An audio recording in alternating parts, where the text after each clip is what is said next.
আলহামদুলিল্লাহ, আল্লাহ রব্বুল আলমিনের দরবারে অসংখ্য অগণিত শুকরিয়া যে আল্লাহ রব্বুল আলমিন আমাদেরকে সুস্থতার সাথে পবিত্র মাহে রমজানের একেবারে দ্বার প্রান্তে এসে পৌঁছিয়ে দিয়েছেন। এই জন্য অন্তরে অন্তঃস্থল থেকে শুকরিয়া আদায় করছি আলহামদুলিল্লাহ। আল্লাহ রব্বুল আলমিন আমাদেরকে সুস্থ রেখেছেন এবং ভালো রেখেছেন, এটা আল্লাহ তাআলার বড় একটা নিয়ামত। আল্লাহর হাবিব সরকারে দু আলম মুহাম্মদুর রাসূলুল্লাহ সাল্লাল্লাহু আলাইহি ওয়াসাল্লাম পবিত্র রজব মাস পড়ার সাথে সাথে মহান রবের কাছে দোয়া করতেন, আল্লাহুম্মা বারিক লানা ফি রজবা ওয়া শাবান ওয়াবাল্লিগনা রমাদান। হে আল্লাহ, আপনি আমাকে রজব এবং শাবান মাসে বরকত দান করুন এবং আমার হায়াতকে সুস্থতার সাথে বাড়িয়ে রমজান পর্যন্ত আমাকে পৌঁছিয়ে দেন। সুবহানাল্লাহ। আল্লাহর হাবিব সাল্লাল্লাহু আলাইহি সাল্লাম আমাদেরকে দোয়া শিখিয়ে গেছেন, আমরাও দোয়া করেছি আলহামদুলিল্লাহ। আল্লাহ তাআলা আমাদেরকে সুস্থতার সাথে পবিত্র রমজানের একেবারে দ্বার প্রান্তে এসে পৌঁছিয়ে দিয়েছেন।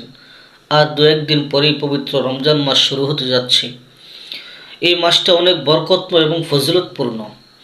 হযরতে সালমান ফারসি রাদিয়াল্লাহু তাআলা আনহু থেকে বর্ণিত, তিনি বলেন, রাসূল আকরাম সাল্লাল্লাহু আলাইহি ওয়াসাল্লাম শাবান মাসের শেষ তারিখে আমাদেরকে নসিহত করেছেন যে, হে সাহাবাই কেরাম, তোমাদের উপরে এমন একটা মাস উপনীত হতে যাচ্ছে, এমন একটা মাস তোমাদের মাঝে উপস্থিত হতে যাচ্ছে যে মাসটার মূল্য, যে মাসটার দাম আমার রবের কাছে অনেক ফজিলতপূর্ণ এবং বরকতময় একটা মাস।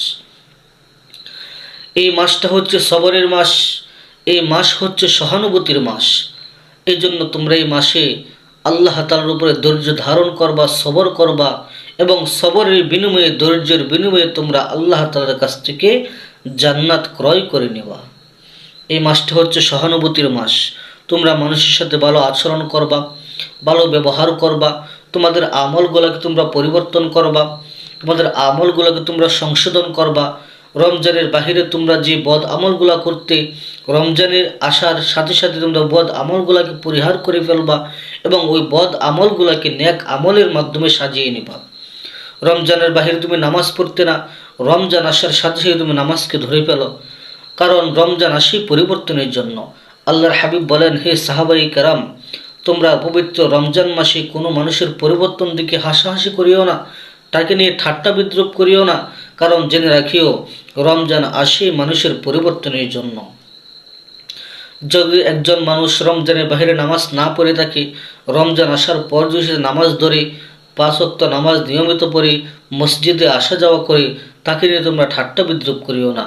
তাকে তার অন্তরের ভিতরে, তার মনের ভিতরে সাহস জাগিয়ে দাও যে ভাই, রমজান আসে মানুষের পরিবর্তনের জন্য। নামাজটা যখন ধরেছেন, নামাজ আর ছাড়িবেন না। রমজান গেলেও আপনি নামাজগুলোকে চালিয়ে যাবেন, তাহলে আল্লাহ রাব্বুল আলামিন আপনাকে, আমাকে, আমাদের সকলকে মাফ করে দিবেন। আল্লাহ রাসূল বলেন, এই মাসটা হচ্ছে সবরের মাস, সহানুভূতির মাস এবং আমলের মাস, নিজের জীবনকে সুন্দর করে সাজাবার মাস।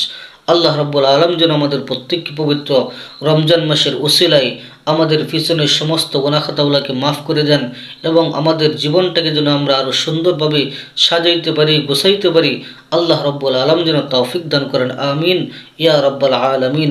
আসসালামু আলাইকুম ওয়া রাহমাতুল্লাহি ওয়া বারাকাতুহু।